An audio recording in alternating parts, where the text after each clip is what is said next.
Minister नहीं बनाया था, इन तंदूर के पे उनको ड्यूटी लगानी थी, तो वो चीन चले गए इसलिए कि उन्होंने मिलना गवारा नहीं किया।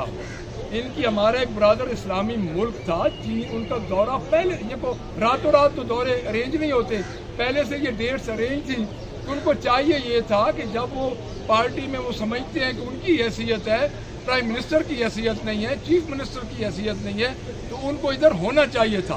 क्योंकि मुझे ये इल्म हुआ है, मैं अपने ज़ाती इल्म की बुनियाद पे बात कर रहा हूँ कि वो अपना बिजनेस शिफ्ट करना चाह रहे हैं चीन में। सी पैक तो एक बहाना है। सी पैक मियाँ नवाज शरीफ क्या लगते हैं जी सी पैक का? सी पैक की फिजिबिलिटी उनको दिखा दें, अगर वो सही पढ़ सके उनकी फिजिबिलिटी, तो वो तो सी पैक की फिजिबिलिटी नहीं सही पढ़ सकते। वो बिजनेस को शिफ्ट कर रहे हैं चीन में। जब चीन में अपना बिजनेस शिफ्ट करेंगे, डेफिनेटली वो खुद ज़ाती तौर पे दौरे करेंगे, क्योंकि उनकी एक चीज़ में दिलचस्पी है, मियाँ साहब की एक चीज़ में ही दिलचस्पी है अपने बिजनेस में।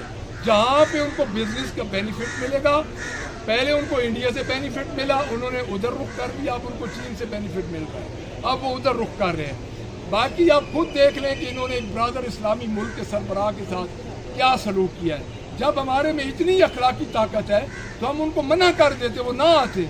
हमारे एक ब्रादर इस्लामी मुल्क है, उनके साथ इन्होंने जो उनका प्रोटोकॉल का हाल किया है, जो उनके साथ इन्होंने सलूक किया है, वो आप सबके सामने है। Thank you.